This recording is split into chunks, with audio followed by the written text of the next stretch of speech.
Assalamualaikum warahmatullahi wabarakatuh. Perkenalkan, nama saya Muhammad Yana Fauzan dengan NIM 24 Di sini saya akan menjelaskan tentang bab politik dan bab ekonomi. Jadi di bab politik, tarif impor dan ekspor yang dikeluarkan Amerika Serikat dapat menciptakan ketidakstabilan politik di Indonesia melalui beberapa mekanisme.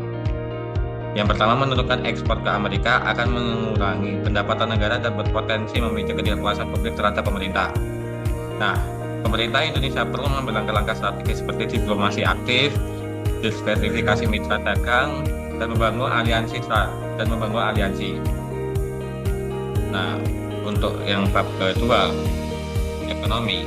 Jadi, tarif Amerika berdampak langsung pada perekonomian Indonesia, terutama pada sektor-sektor yang bergantung pada ekspor seperti tekstil, kelapa sawit, dan produk manufaktur.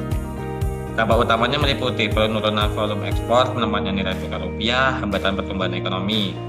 Dan untuk mencapai pertumbuhan untuk Indonesia, itu yang pertama mendorong industrial dan fokus untuk menguatkan industri hilir.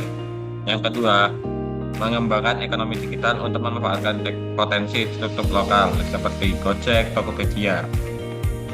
Dan yang ketiga, investasi infrastruktur untuk meningkatkan konektivitas dan efisiensi logistik. Sekian dari saya. Untuk bab selanjutnya akan dijelaskan oleh teman saya.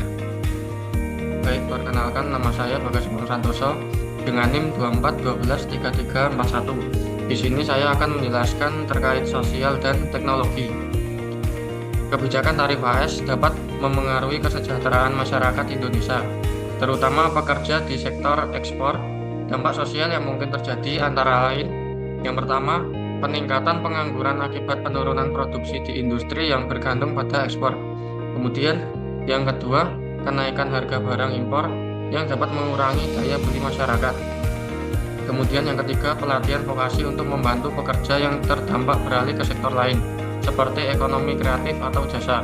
Kemudian yang keempat, bantuan sosial tunai sementara bagi keluarga yang paling rentan terdampak kebijakan tarif.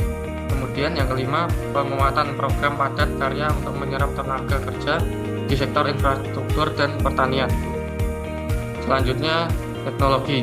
Kebijakan tarif AS dapat menghambat akses Indonesia terhadap teknologi tinggi, terutama di sektor manufaktur dan energi terbarukan.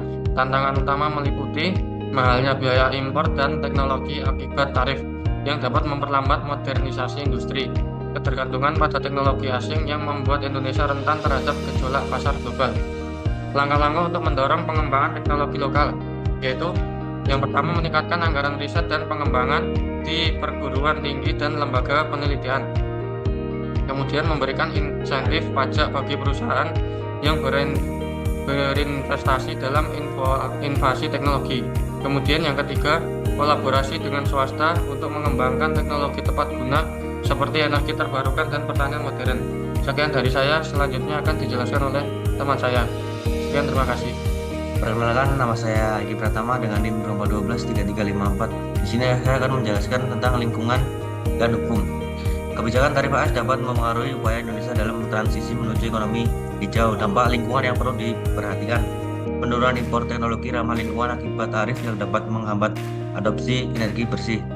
Memperketat regulasi lingkungan untuk memastikan investasi asing tidak merusak ekosistem. Mengembangkan ekonomi sirkular dengan mendaur ulang limbah industri menjadi produk bernilai tinggi.